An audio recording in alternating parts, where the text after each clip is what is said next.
Olá, seja bem-vinda, seja bem-vindo ao canal Leis Brasileiras em Áudio. Hoje daremos início à leitura da Consolidação das Leis do Trabalho entre os artigos 1º e 12.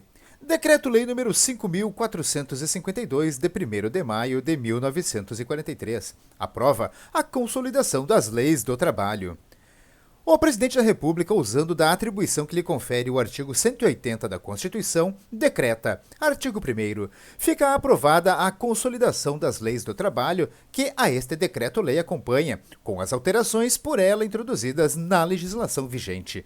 Parágrafo único. Continuam em vigor as disposições legais transitórias ou de emergência, bem como as que não tenham aplicação em todo o território nacional. Artigo 2º. O presente decreto-lei entrará em vigor em 10 de novembro de 1943. Consolidação das leis do trabalho. Título 1. Introdução. Artigo 1º. Esta consolidação estatui as normas que regulam as relações individuais e coletivas de trabalho nela previstas. Artigo 2º.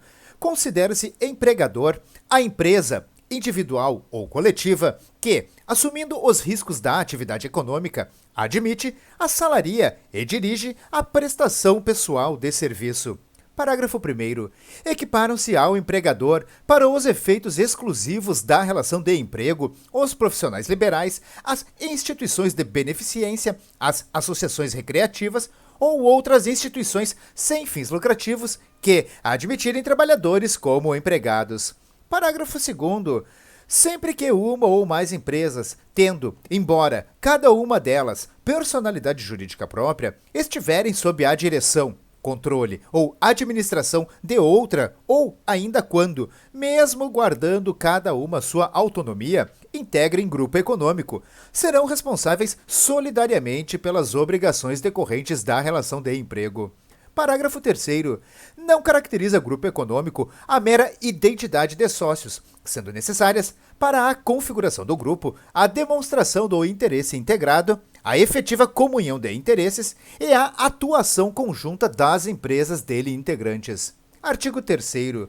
Considera-se empregado toda pessoa física que prestar serviços de natureza não eventual a empregador, sob a dependência deste e mediante salário. Parágrafo único. Não haverá distinções relativas à espécie de emprego e à condição de trabalhador, nem entre o trabalho intelectual, técnico e manual. Artigo 4º. Considera-se como de serviço efetivo o período em que o empregado esteja à disposição do empregador, aguardando ou executando ordens, salvo disposição especial expressamente consignada. Parágrafo 1º. Computar-se-ão, na contagem de tempo de serviço, para efeito de indenização e estabilidade, os períodos em que o empregado estiver afastado do trabalho prestando serviço militar e por motivo de acidente do trabalho. Parágrafo 2º.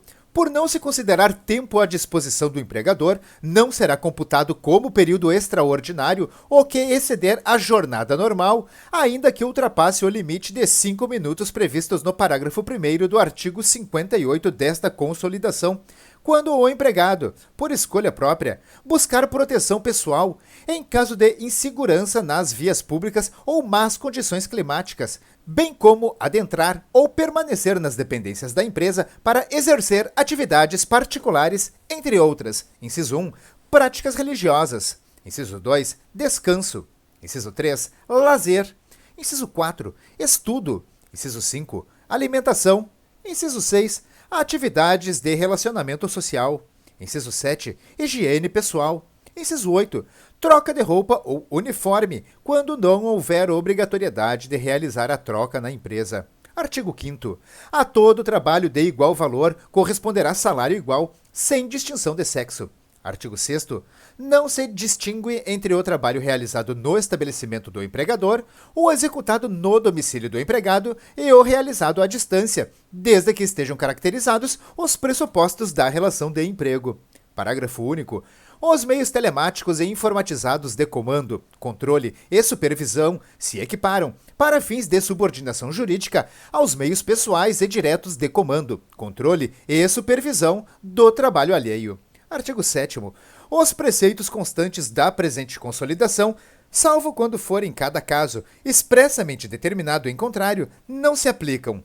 A linha A, aos empregados domésticos, assim considerados, de um modo geral, os que prestam serviços de natureza não econômica à pessoa ou à família no âmbito residencial destas. A linha B, aos trabalhadores rurais, assim considerados aqueles que, exercendo funções diretamente ligadas à agricultura e à pecuária, não sejam empregados em atividades que, pelos métodos de execução dos respectivos trabalhos ou pela finalidade de suas operações, se classifiquem como industriais ou comerciais. A linha C, aos funcionários públicos da União, dos estados e dos municípios e aos respectivos extranumerários em serviço nas próprias repartições. A linha D, aos servidores de autarquias paraestatais, desde que sujeitos a regime próprio de proteção ao trabalho que lhes assegure situação análoga à dos funcionários públicos. A linha E, vide Decreto-Lei nº 8.079. A linha F, as atividades de direção e assessoramento nos órgãos, institutos e fundações dos partidos, assim definidas em normas internas de organização partidária. Artigo 8º.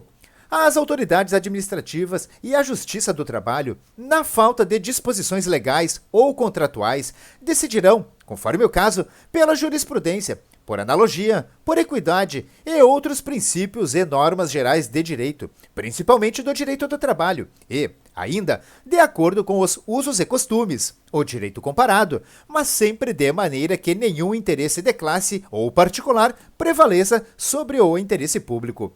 Parágrafo 1º. O direito comum será fonte subsidiária do direito do trabalho. Parágrafo 2º.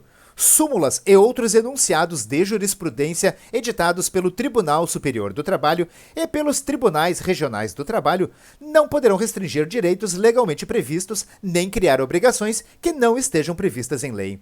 Parágrafo 3º. No exame de convenção coletiva ou acordo coletivo de trabalho, a Justiça do Trabalho analisará exclusivamente a conformidade dos elementos essenciais do negócio jurídico, respeitado o disposto no artigo 104 da Lei nº 10.406, de 10 de janeiro de 2002, o Código Civil, e balizará a sua atuação pelo princípio da intervenção mínima na autonomia da vontade coletiva. Artigo 9º. Serão nulos de pleno direito os atos praticados com o objetivo de desvirtuar, impedir ou fraudar a aplicação dos preceitos contidos na presente consolidação. Artigo 10. Qualquer alteração na estrutura jurídica da empresa não afetará os direitos adquiridos por seus empregados. Artigo 10-A. O sócio retirante responde subsidiariamente pelas obrigações trabalhistas da sociedade relativas ao período em que figurou como sócio, somente em ações ajuizadas até 2 anos depois de averbada a modificação do contrato, observada a seguinte ordem de preferência. Inciso 1, a empresa devedora. Inciso 2, os sócios atuais. E, inciso 3, os sócios retirantes. Parágrafo único. O sócio retirante responderá solidariamente com os demais quando ficar comprovada a fraude na alteração societária decorrente da modificação do contrato. Artigo 11. A pretensão quanto a créditos resultantes das relações de trabalho prescreve em 5 anos para os trabalhadores urbanos e rurais, até o limite de 2 anos após a extinção do contrato de trabalho. Parágrafo 1º. O disposto neste artigo não se aplica às ações que tenham por objeto anotações para fins de prova junto à Previdência Social. Parágrafo 2º. Tratando-se de pretensão que envolva pedido de prestações sucessivas decorrente de alteração ou descumprimento do pactuado, a prescrição é total, exceto quando o direito à parcela esteja também assegurado por preceito de lei. Parágrafo 3º. A interrupção da prescrição somente ocorrerá pelo ajuizamento de reclamação trabalhista, mesmo que em juízo incompetente, ainda que venha a ser extinta sem resolução do mérito, produzindo efeitos apenas em relação aos pedidos idênticos. Artigo 11-A.